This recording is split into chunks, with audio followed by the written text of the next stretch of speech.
Say hello to the latest dog hater on the block, who believes that dog ownership is a sign of fascism. Hello, madness. Glory be to God.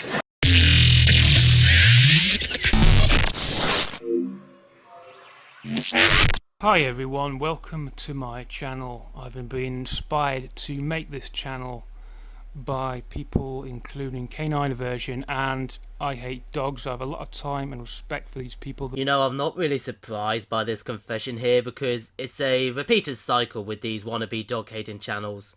They never tend to do their own research before making dog hating content on YouTube. They just base all their beliefs and opinions off other dog haters who really are not very reliable when it comes to looking at the full picture. I mean, I Hate Dogs is a guy who bases his all dog owners are mentally ill argument off a memes website. And Canine Aversion, oh god, where do I start? The paranoid nutcase who thinks Pixar should be punished for making a short film and bases all her info on pit bulls off a website run by a web designer and is not an expert in dogs and dog behaviour. So being how this guy's a fan of both their channels and due to the lack of evidence within this video to support anything that he says, I think we all know what direction we're going in. Firstly, mutts are an imposition on all of us in many ways. I see the core root of the problem as the early warning signs of fascism.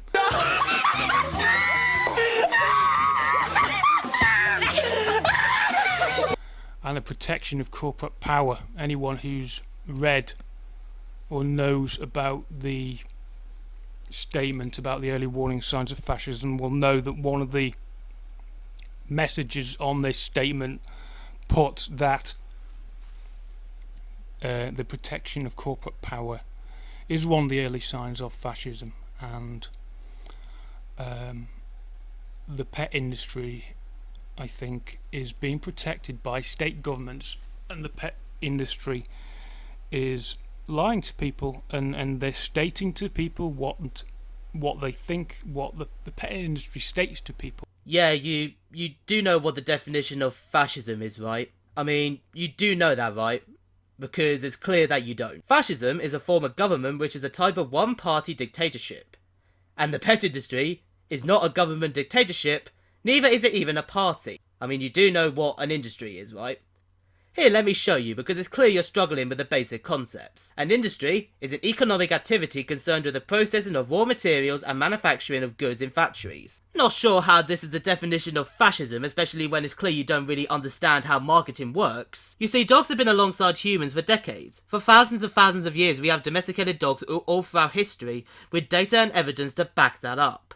Pet ownership has allegedly been around since 7000 BC, and over time the number of people owning pets, including domesticated dogs, has risen. And due to how there is a big demand for products that help with looking after and caring for your animals, of course businesses are going to jump on that, knowing there's a good profit margin within that direction of business. The pet industry has risen because of the growing demand for pet products. Not because they want to brainwash society, and not because they're fascists. Because the funny thing is, he doesn't even display any evidence within his video that backs up anything that he is saying. Now, I see the mutt as something that causes so many problems.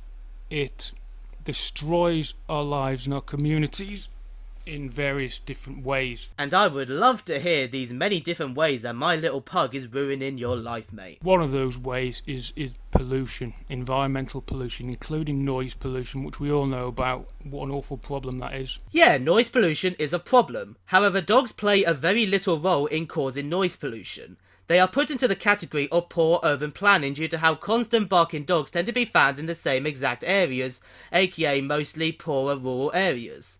I mean, by your own logic, I guess we should be hating babies too, right? Because babies are also a factor that play a role in noise pollution. The fact of the matter is, dogs are not even close to being the main contributor. Plus, there are basic simple solutions to stop a dog barking. I say this because the problem with you dog haters is that you tend to use these factors which have simple solutions to enforce and support your dog hating campaign or your ban all dogs agenda, which is also why many of you guys are never taken seriously. It's like a broken record that keeps fucking other broken records and breeding stupidity and one-sided views.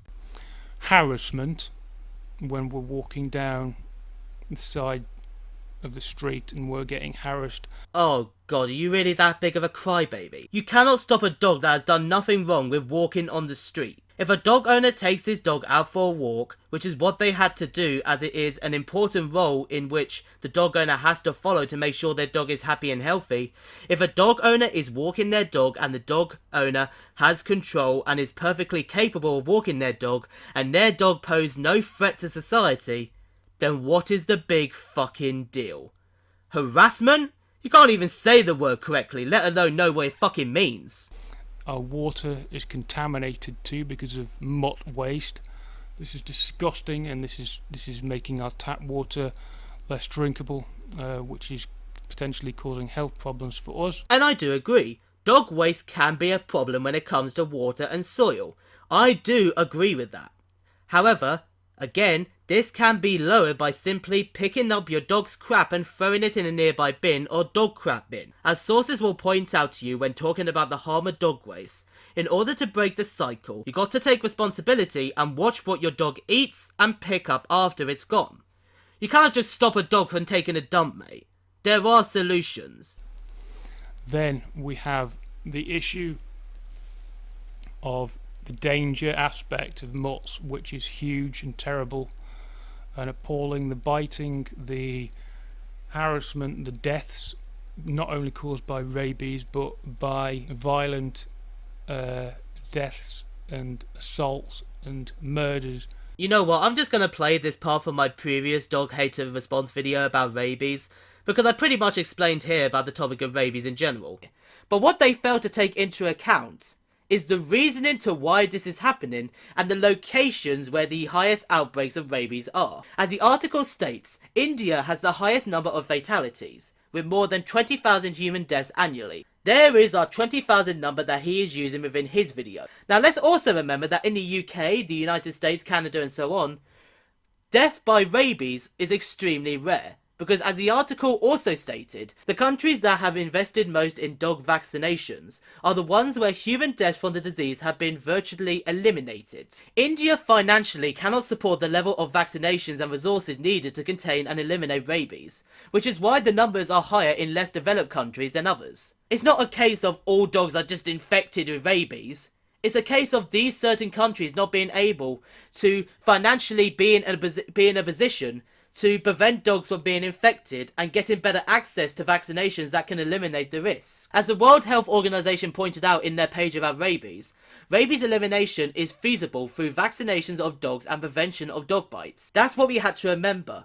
Rabies can be stopped. The dogs who are transmitting the disease, almost all of them are living in areas which cannot financially support a vaccination program which can eliminate the virus from them. But when you actually look at how many people are killed by dogs each year, it's actually 20 to 50 people. On the grounds of dog bites and attacks, while vicious dog attacks can be dangerous and have serious consequences, which is why I do support strict laws and punishments on those who allow these situations to happen, you are once again over-exaggerating the reality of dog bite related injuries and statistics. According to the collected data and proven statistics and numbers, dog bites and attacks make up to only 2% of the entire population, with a total of 81% not causing any injury or only minor injuries that don't require any attention. Only 0.3% are serious cases that require serious medical attention like reconstructive surgery. And when these situations occur, society does its best to act on them. This would usually result in the owner being punished by fining or prison time, and the dog in many of the cases being put down if it poses a threat to society. Education on dog bite prevention and good training and responsibility within dog owners has been proven with helping to lower the risk of dog attacks and bites. Around 77% of these attacks are caused by no able-bodied person to stop the event from happening, as experts have pointed out before that when it comes to dog attacks and dog bites, almost all the cases are provoked by something. These are statistics and numbers presented from collected data and numbers that include all your cherry-picked news stories about dog attacks. These are the statistics and numbers of all dog bite related injuries that have been recorded. Then there is the issue of double standards of mutts and mutt owners in particular, who claim to love animals, yet they imprison animals. And claiming to love animals on the one hand, which is creepy and inappropriate, I think, and then imprisoning an animal, a mutated, deformed species which shouldn't even exist and shouldn't even be in human settlements, is just the most absurd double standards and defies all logic. Oh my god, you are fucking kidding me. So owning a dog and having dogs within society is animal imprisonment? I mean, let's just forget about the evidence displayed which suggests that dogs have the ability to love humans. Let's forget the historical relationship and history between canines and humans, shall we? I mean, let's forget all that, because owning an animal which shouldn't exist in the first place, because my hatred for the canine species is more important than everybody else in society, is a sign of animal cruelty, because you are keeping an animal prisoner. Now, this can be argued for cases involving owners who are displaying irresponsible treatment or behaviour, like abusing their dog or beating their dog and so on. We should be raising our concerns about that and rightly calling out people who are falling under that category. But if a dog is being raised and trained well by responsible caring owners who look after and not abuse or harm their dog in any way, then explain to me. What is so wrong with that?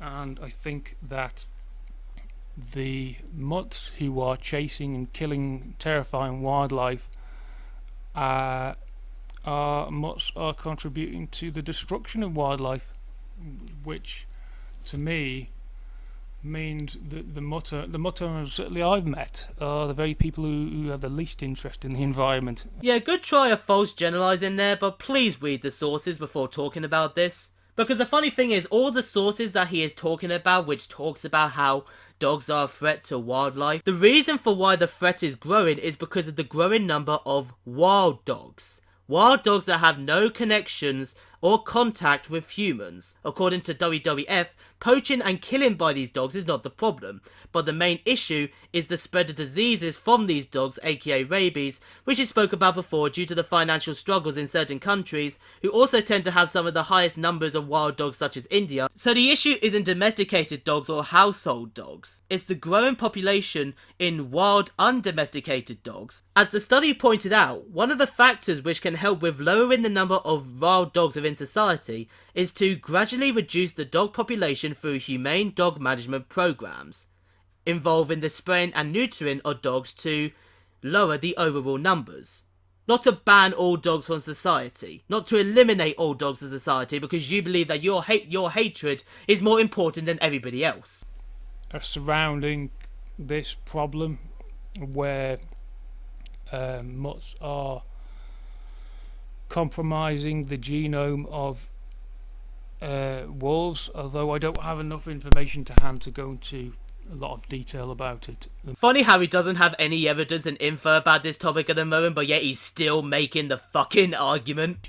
Millions of kilometres of hedgerows have been ripped out, a lot of trees, millions of trees have been uprooted, which is killing off much wildlife. Pesticides and fertilisers, which are poisonous, are being sprayed all over the place. Yeah, you do know dogs again are not the main contributors, mate. In fact, there's no evidence to suggest that they even are contributing to it. Two of the biggest contributors are logging and unsustainable agriculture, which includes much of the fruit, cereal, and other stuff that we buy from tropical countries that have been grown in areas where tropical rainforests are being destroyed. The forests are cut down to make way for vast plantations where products such as bananas, palm oil, pineapples, sugarcane, tea, and coffee are grown. So basically, you are contributing more to the destruction of the rainforest than a dog by having that pineapple smoothie. But you don't see me making videos about you saying that you cause noise pollution and that when you take a dump it's ruining society. Because like with everything else that you have brought up, there are solutions. But of course, like with every single other argument that you have made,